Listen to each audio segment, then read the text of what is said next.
Hello students, I welcome all of you in Kenes Educare. Today we are learning pair of linear equations in two variables. These chapters from your 10th Mathematics NCERT. In the previous lecture we already learned about how to solve linear equation in two variables by graphically method. Okay, उसका solution कैसे निकाला जाता है. तो आज हम देखेंगे algebraic methods of solving a pair of linear equation. बहुत ही आसान है. आपने ऑलरेडी इसे सॉल्व भी किया. In this previous section we discuss how to solve a pair of linear equation graphically. The graphical method is not convenient in cases when the point representing the solution of the linear equation has non-integral coordinates. जैसे कि √3 है, 2√7 है, -1/75, 3.3, 4/13, 1/19, etc. So there is every possibility of making mistakes while reading such coordinates. Correct na? So is there any alternative method for finding the solution? There are several algebraic methods also are there which we shall now discuss. Okay, तो first one है substitution method. हम क्या करते हैं students, यहाँ पर ये जो फर्स्ट वन है, देखिए यहाँ पर ये फर्स्ट 7x - 15y = 2 है ना. तो इनमें से किसी एक में से हम क्या करते हैं, x की वैल्यू निकाल लेते हैं और उसे डाल देते हैं सेकेंड में. ओके, देखिए solve the following pair of equation by substitution method. So we pick either of the equations and write one variable in terms of other. Let us consider equation number 2. अभी 2 ही क्यों मैंने लिया, because यहाँ पर मुझे single variable दिख रहा है x. यहाँ पर 7 है तो थोड़ा सा ट्रिकी हो जाएगा. तो x यहाँ पर मैं आसानी से बता सकता हूँ कि x = क्या हो सकता है, 3 - 2y. तो मुझे x की वैल्यू मिली. करेक्ट. अभी x = 3 - 2y मुझे मिल रहा है. Equation number 3. Now we what we do, we substitute x = 3 - 2y in equation 1. तो 7 इन ब्रैकेट 3 - 2y - 15y = 2 आ गया. देन स्टूडेंट 7 3 ज़ा 21 - 7 2 ज़ा 14y - 15y = 2. अभी 14 एंड माइनस है तो यहाँ पर एडिशन होगी. तो 10 + 10 20, 20 + 9 29. सो ये 21 को इस साइड पे भेज देते हैं. तो यहाँ पर हम ऐसे करते हैं 21 - 29y = 2. 2 को इस साइड के लाते हैं, 29 को यहाँ पर भेज देते हैं. तो मुझे क्या मिलेगा, 21 - 2 = 29y. करेक्ट. देन स्टूडेंट्स यहाँ पर आता है 19 = 29y. तो y की वैल्यू मुझे मिलती है 19/29. ओके, तो इस तरीके से आप इसके आंसर निकाल सकते हो. आई बात समझ में आपको, ये कैसे हमने निकाला. करेक्ट. तो स्टूडेंट्स तो देखिए नेक्स्ट पेज पे इसका सॉल्यूशन कैसे आ रहा है. यहाँ पर सब्सटीट्यूट द वैल्यू x, ऐसे यहाँ पर 19/29 ही हमें मिली. नाउ अभी आपको y की वैल्यू मिली ना, तो अभी हम क्या करेंगे, y की वैल्यू इस इक्वेशन में डालेंगे. x + 2y = 3 में. आसान है ना, बहुत ही आसान है ना. +2 × 19/29 = 3. तो ये क्या हो जाएगा, x = 19 2 ज़ा क्या होता है, हमें मिलता है 38/29 = यहाँ पर 3 है.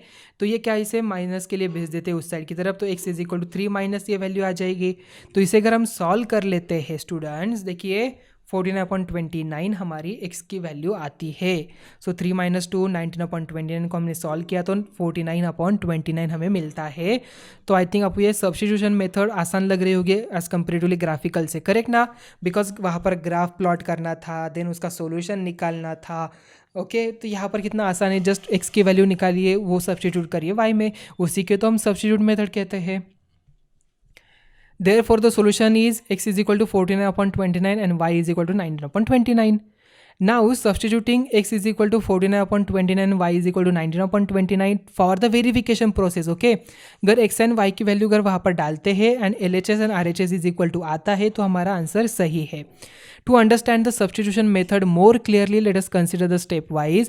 First one, find the value of variable. पहले क्या करना है, find the value.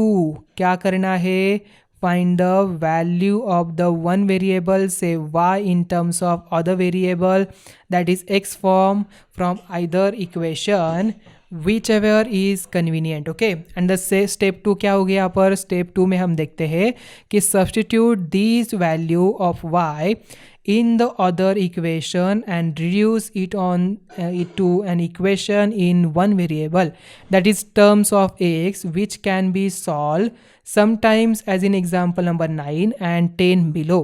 You can get statements which no variable.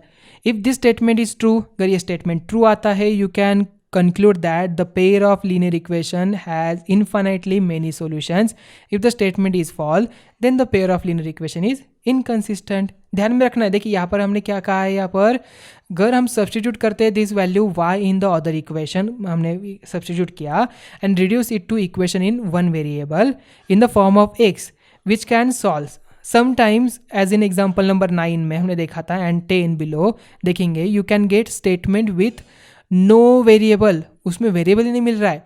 If this statement is true, अगर ये स्टेटमेंट ट्रू आ रहा है, you can conclude that the pair of linear equation has infinitely many solution. उसके लिए मेनी सोल्यूशंस है. Okay, हम देखेंगे आगे जाके न्यूमेरिकल्स में.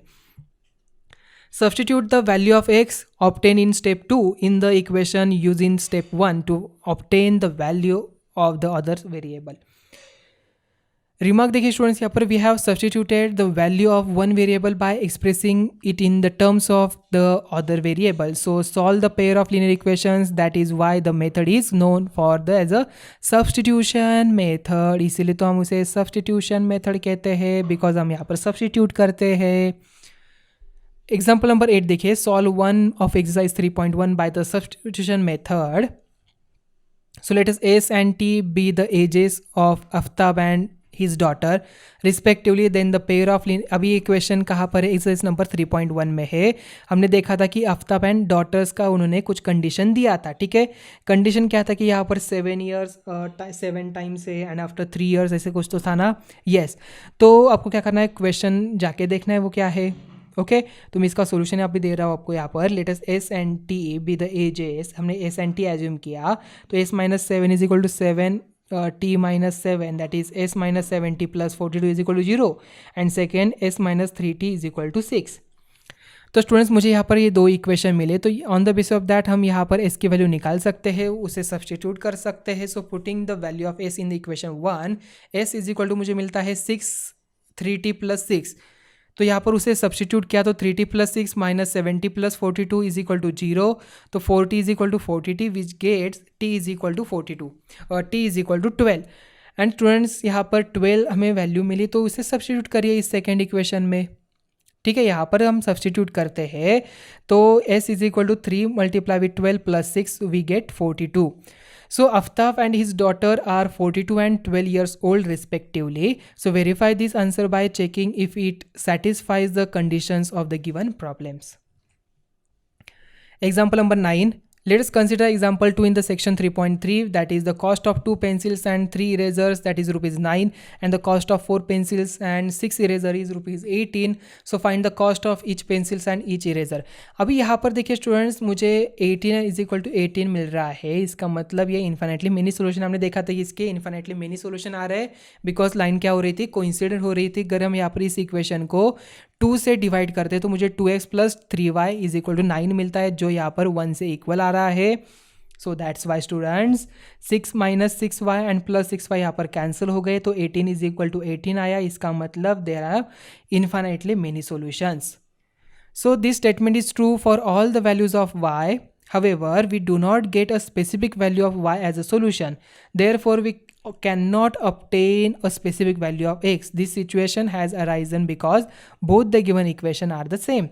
So therefore, equation 1 and 2 have infinitely many solutions. Observe that we have obtained the same solutions graphically also. We cannot find a unique cost of a pencil and a eraser because there are many common solutions, okay, to the given situation. Example number 10, let us consider the example number 3 of section 3.2. Will the rails cross each other? देखिए students, question आपके book में है, जल्दी से book open करिए, आपकी book आपके पास होगी. चलो जल्दी से ओपन करो. Example number 3 section number 3.2 open करिए, जल्दी से क्वेश्चन देखिए, जरा पढ़िए मेरे सामने.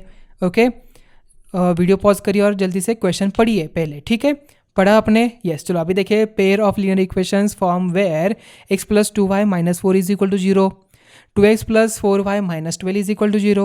So we express x in terms of y from the equation 1. तो यहाँ पर x is equal to मुझे क्या मिलेगा, 4 minus 2y मिलेगा. करेक्ट, यहाँ पर 4 इस साइड पे आता है तो प्लस 4 हो जाएगा, माइनस 2y आ जाएगा. सो x is equal to 4 minus 2y मिला. Now we substitute this value of x in the equation 2, we get 2 in bracket 4 minus 2y plus 4y minus 12 is equal to 0. So students 8 minus 12 is equal to 0 आ गया, that is minus 4 is equal to 0, which is a false statement. Therefore the equation do not have a common solution, so the two rails will not cross each other. देखिए यहाँ पर minus 4 is not equal to 0 कहा आता है, ये equal नहीं बनेगा, सो ये फॉल्स स्टेटमेंट आ गया. इसका मतलब यहाँ पर इक्वल नहीं आ रहा है, false statement. So rails will not cross each other. ये क्या है, पैरेलल लाइंस का एक एग्जाम्पल है रे बाबा. करेक्ट. चलो एंड स्टूडेंट्स यहाँ पर हमारा लेक्चर नंबर 3 हम एंड करते हैं. आज हमने देखा सब्स्टिट्यूशन मेथड. ठीक है, आज हमने देखा सब्स्टिट्यूशन मेथड से कैसे यहाँ पर जो लीनियर इक्वेशन है 2 वेरिएबल्स वाले सॉल्व किए जाते हैं. आई थिंक आपको ये सभी जो क्वेश्चन थे हमने देखे थे सभी अच्छी तरह से समझ में आ चुके होंगे. तो on the basis of that we solve exercise. तो नेक्स्ट वीडियो में मिलते हैं. Thank you.